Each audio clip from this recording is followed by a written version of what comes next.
Muito bom. Continuando o nosso estudo de ontem, na Masechet Brachot, a gente se encontra no Daf Kaf Hin Amud Bet. Certo? A gente está falando sobre se pode rezar ou fazer tefilá num lugar onde tenha meiraglaim, onde tenha tzoá, onde tenha urina ou fezes. O André estava aqui no shiur, ontem à noite, André Nechmad, e aí ele falou, mas hoje em dia, como funciona isso hoje em dia? Existe essa situação, que você vai rezar num lugar que tem uma situação dessas? Então, tem dois pontos. Um, a gente falou da outra vez, que antigamente era mais comum as pessoas fazerem necessidades na rua, porque não tinha banheiro público nem nada disso, mas a verdade é que mesmo hoje em dia existe uma situação parecida, que se chama fraldas. Certo? O que acontece se você quer rezar na sala ou no quarto, e tem lá uma criança com uma fralda que não está exatamente limpa, já está precisando ser trocada. Você pode rezar nessa situação ou não.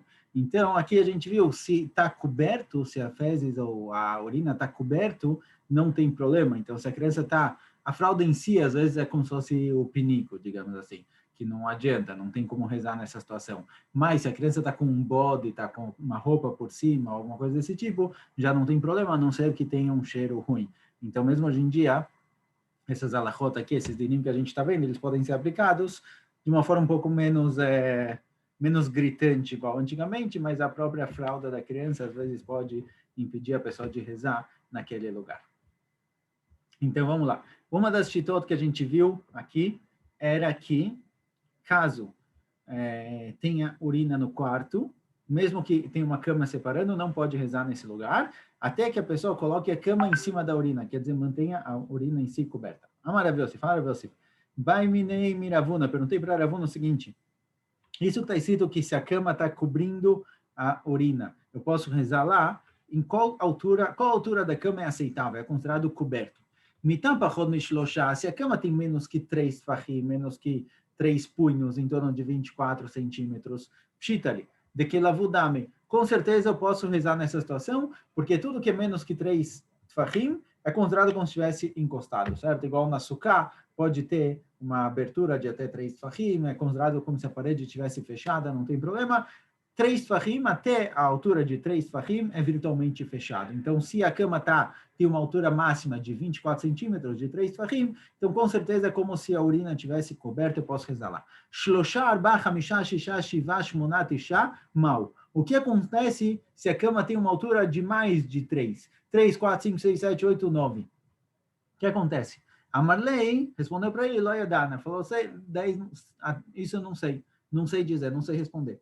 A Sará vadai lo mi baile. 10, se a cama tem 10 tfachim de altura, quer dizer, os pés da cama eles têm 80 centímetros, isso eu não tenho nem pergunta, é óbvio que não serve. A Marabai shapirava de doi bailecha. Olha, com certeza, você tem toda a razão de não perguntar. Qual a Sará reshuta achriteio? Porque, de um ponto de vista da Alahá, sempre que alguma coisa tem 10 tfachim, tem uma altura de 10 tfachim, em torno de 80 centímetros, é como se fosse um reshut por si só, é como se fosse algo separado, um ambiente separado. Então, se tem a urina embaixo da cama e a cama tem 80 tfachim, a cama é como se ela estivesse em outro lugar e não estivesse aqui. Então, com certeza, não é considerado coberto e automaticamente eu não posso rezar nesse lugar. Amarava, Rava conclui, ilchita alahae, pachot mishlosha ke lavudami. Se a cama tem menos que 3 tfachim, é como se fosse lavud, como se estivesse virtualmente fechado, coberto, está fechado, está coberto.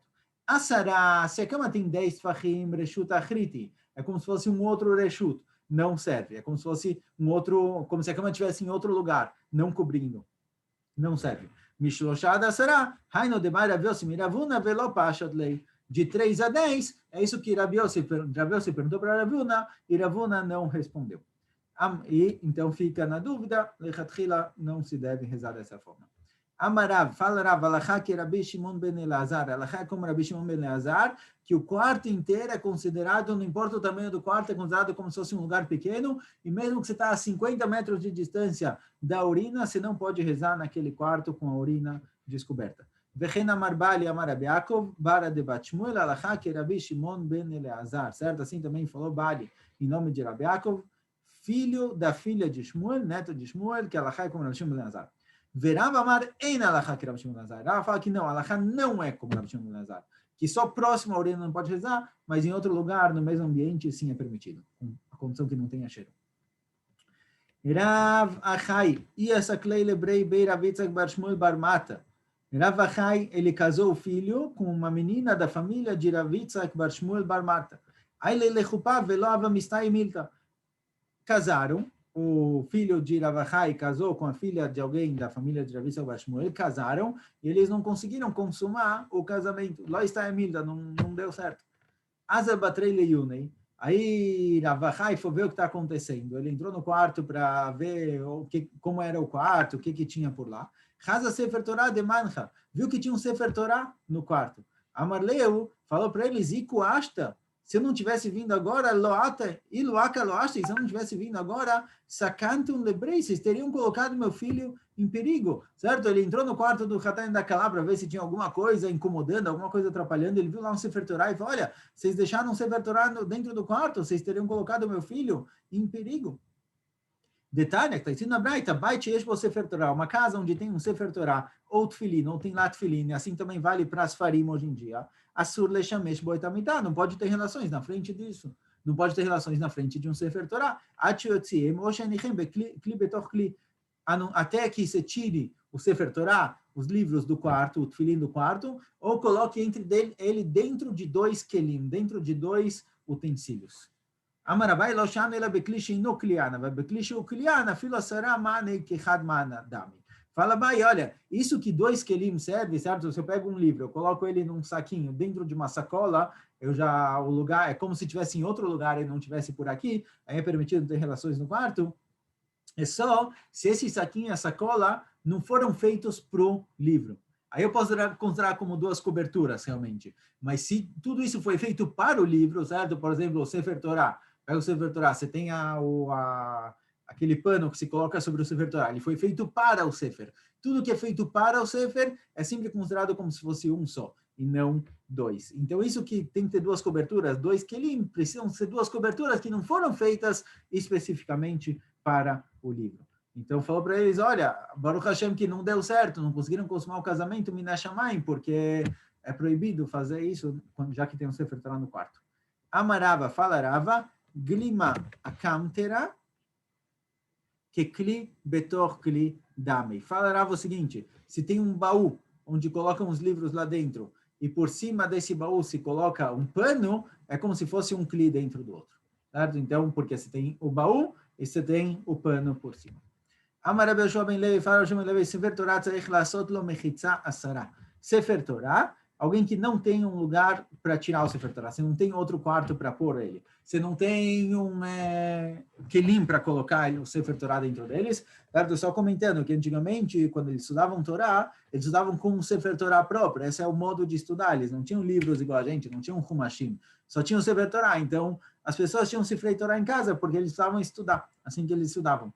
Então, alguém que tem um Sefer Torah em casa, e a casa só tem um quarto, certo? Não tem outro quarto para pôr, não dá para levar para fora da casa, ele não tem dois kelim para cobrir. O que ele faz para poder ter relações naquele mesmo quarto? O que ele faz? Fala Rabbi Yoshua ben Levi, tem que colocar uma mechitzá, tem que colocar uma divisória de 10 tfachim, de pelo menos 10 tfachim, em torno de 80 centímetros. Essa divisória de 10 tfachim divide o ambiente em dois, o do Sefer Torah e a cama do casal. Marzutra ikla lebei Ravashi. Certa vez Marzutra ele chegou na casa de Ravashi, Hazel edurtei, de Marba Ravashi, ele entrou no quarto de Marba Ravashi, de Manach Bei Sefer Torah, viu que no quarto de Marba Ravashi, onde ele dormia com a esposa, tinha lá um Sefer Torah, Ve'avelei mechitza asara. Agora, para poder ter o quarto normal do marido e da esposa, tinha uma mechitza, uma divisória separando entre a cama do casal e o Sefer Torah. A Marley falou para ele, a priori ele fez o que Rabbi Yoshua ben Levi falou, para poder dormir nesse quarto, dormir na cama com a esposa nesse quarto, tem que ter lá uma mechitza. A Marley, que man que Rabbi Yoshua ben Levi, você acha que está fazendo o quê? Você acha que está fazendo igual Rabbi Yoshua ben Levi que falou que se você coloca uma divisória entre o Sefer Torah e a cama do casal, está liberado? Emar da Rabbi Yoshua ben Levi, deleite le beitachrina, maraito le beitachrina. O que Rabbi Yoshua ben Levi falou foi só para alguém que não tem outro quarto, alguém que não tem onde colocar o Sefer Torah, num matzav de bediavad, que não tem opção, realmente é isso que dá para fazer. Mas você tem aqui uma casa com vários quartos, coloca o Sefer Torah em outro quarto. Quer dizer, o que Rabbi Yoshua ben Levi falou para fazer uma mechitzá, uma divisória, isso é num caso em que você não tem outra opção, mas você tem. A Marley lá data, e falou para ele, eu não sabia. Não sabia que Rabbi Yoshua ben Levi é só num caso de bediavad, num caso em que você não tem outra opção. Então, realmente, eu vou tirar do quarto.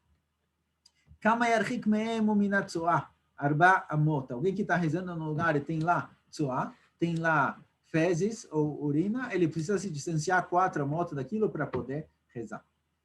Toda a discussão antes era um ambiente fechado, que aparentemente é um lugar aberto, certo? Num lugar fechado, tem quem diga uma casa fechada, um quarto fechado, um salão fechado, não importa o tamanho, não dá para rezar naquele lugar. Aqui a Mishnah, a priori, estaria se tratando de um lugar aberto. Você precisa se distanciar 4 amot. Obviamente não pode ter cheiro. Amarava, amaravschor, amaravuna. Loshanu laleachorav. Isso que se você se distanciou 4 amot, pode rezar, é se você colocou essas coisas para trás, que você não está vendo. Avalefanav, mas se está na sua frente, marhik meloinav. Se está na sua frente, você tem que estar numa distância que você não consegue nem ver isso. Vechen letfilah. Tanto Kriyat Shema quanto Tfilah é a mesma alahá. Você não pode rezar quando você consegue ver na sua frente essas coisas. Tzoah ou meiraglaim, fezes ou urinas. Eini, pergunta a Gemara, ve'amarav shemar pava, amarav chizda, omed adam kenegeveit aqui seu mitpalel. Pergunta a Gemara, arei refim bar papa foi o nome de Rav Chizda, que você pode rezar na frente de um banheiro. E a gente falou que o banheiro, a asla, a privada, é igual o pinico, não pode rezar na frente deles, certo? Eles são considerados como as próprias necessidades que ficam dentro deles, geralmente, mesmo que naquele momento está limpo. Como você falou agora que você não pode rezar quando tem fezes ou urina na sua frente, tem que se distanciar a ponto de não conseguir ver. Areia, Efrem Barpá falou em nome de Rav Chizda, você pode rezar mesmo que você vê o banheiro na sua frente. Obviamente você está distante, não tem cheiro e tal, mas mesmo que você vê ele na sua frente, não tem problema. Responde a Gemara, aqui está tratando num banheiro que está limpo, não tem latsuá, não tem fezes. Pergunta a Gemara, Eini, ve'amarav barchanina, a beita que se chamou, a falpechin botsuá. O beita mirchat se chamou, a falpechin boadam. Pergunta a Gemara, arei, não.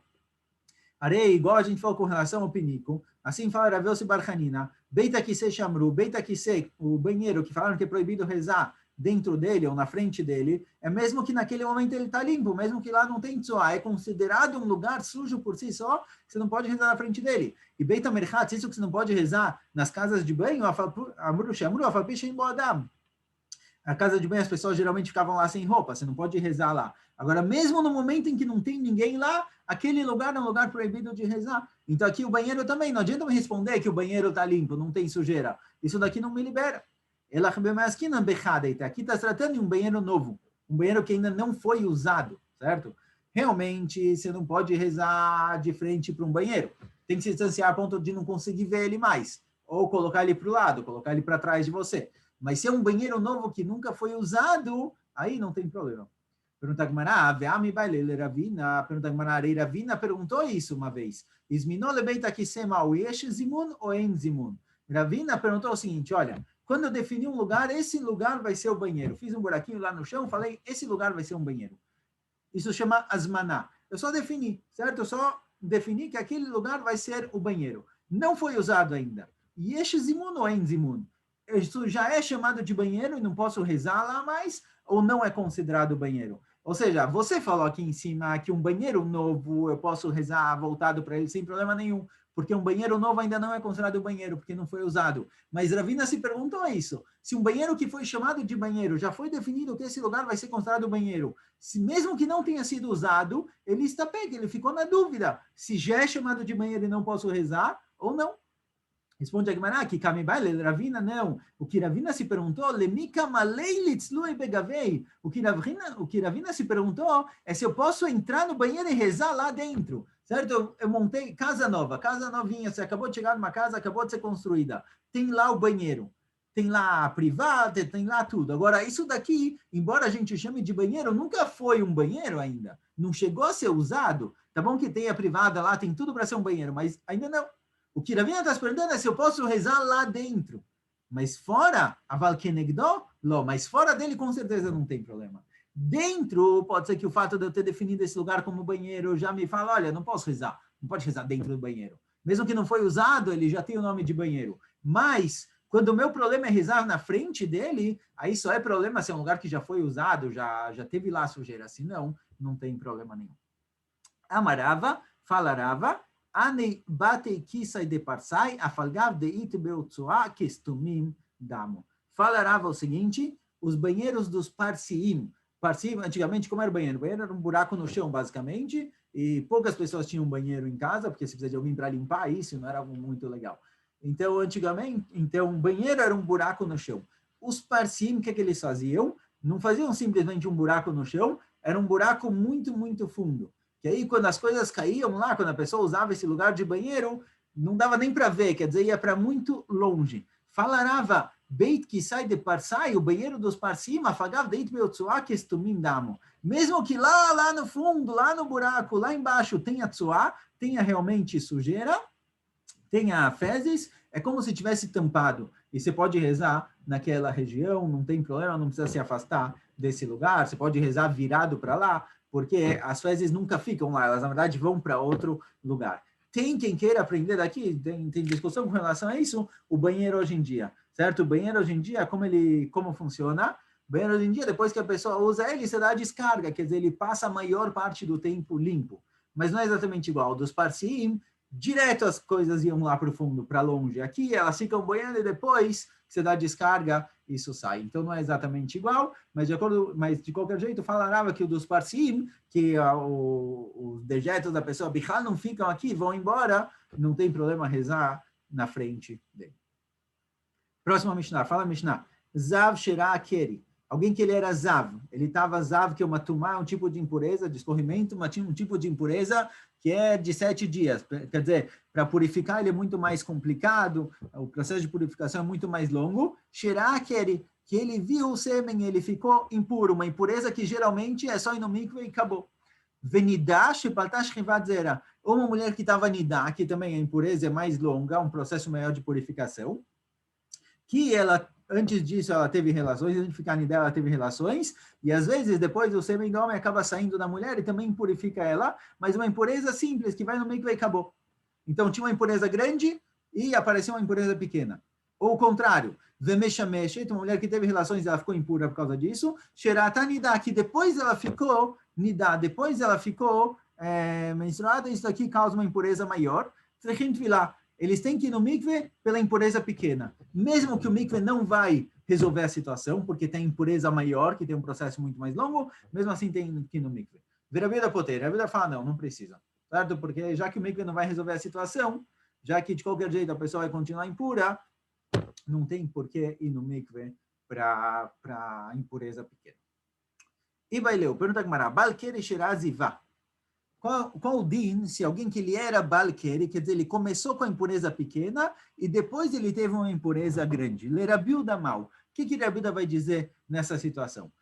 Por quê? Qual a dúvida? Que patar Rabiuda atam, quando Rabiuda falou não precisa ir no mikve, bezav sherakeri. Alguém que ele era zav, ele tinha uma impureza pesada, ele viu uma impureza menor. De meikar alav bartvilau, que quando ele tinha impureza grande, que ele era zav, o mikve não tinha por que ir no mikve, não ajudava nada. Então, quando apareceu uma impureza pequena, não tem por que ir no mikve agora. A balkeri sherazivá, mas alguém que ele era primeiro balkeri, e aí recaiu sobre ele a obrigação de ir no mikve. Tá bom que depois apareceu uma impureza que meio que libera ele. Mas mesmo assim, já que de meikara bartvilau, já que no começo ele era hayav de ir no mikve, pelo Keri, certo? Para poder estudar a Torá, rezar, fazer brachot, ele tinha uma obrigação de ir no mikve, então talvez mesmo que depois ele ficou zav, o mikve não vai liberar ele completamente, mechayiv, aí ele é obrigado. Odin Maroshnal, talvez não faz diferença. Talvez, de acordo com a Rabiuda, de qualquer jeito, se sof o mikve não vai purificar ele até o fim, não precisa. Tashma, venha e ouça, vamos ouvir da nossa Mishnah. Na nossa Mishnah, o terceiro caso é um caso de uma mulher que ela ela teve relações, ela ficou impura por causa do querer do marido, impureza que é só ir no mikve e acabou. Veratanida, e ela ficou nidá, apareceu uma impureza maior. Fala, tá na cama, precisa ir no mikve. Verabilda poter, e Rabilda fala, não precisa ir no mikve. E a Gemara agora quer concluir. Uma mulher que teve relações e ficou nidá, é igual um homem que ele era balkeri, que ele ficou impuro por causa de sêmen, e ficou osav. Ele tinha uma impureza pequena, que o mikve consertava isso, e apareceu depois uma impureza maior, que não adianta. Não adianta mais o mikve. E o que Rabiuda falou? O que amar Rabiuda, o que capatar Rabiuda, e Rabiuda libera ele. Shmamina. Podemos concluir daqui claramente que, de acordo com Rabiuda, se a pessoa tinha uma impureza pequena, mesmo que ele era obrigado a ir no mikve para poder estudar a Torá e fazer o Kriyat Shema e rezar, por causa dessa impureza pequena, e o mikve era suficiente, se depois aparecer uma impureza maior que não vai purificar ele até o fim, o mikve está liberado. Então, Rabi Hia, ele tem uma braita que diz explicitamente esse caso, não precisa aprender da nossa Mishnah o caso do Balker, ele fala diretamente o caso que Rabi Uda Poter, Balker Shera Zivat Tzarich Tvilah Rabi Uda Poter. Ele fala na Braita explicitamente que um Balkeri, o homem que está impuro, Shera Zivá, que de repente ele ficou Zav, ele teve escorrimento e ficou Zav, Tzarich Tvilah, ele precisa de mikve, Rabi Uda Poter, Adran Elach, Mishemeto. Com isso a gente conclui o Perek Shlishi de Masechet Brachot, Bezrat Hashem. Vamos acabar um pouquinho mais cedo hoje, deixar o pessoal aí completar o que está faltando, e Bezrat Hashem, amanhã a gente começa o próximo Perek Tfilat HaShachar.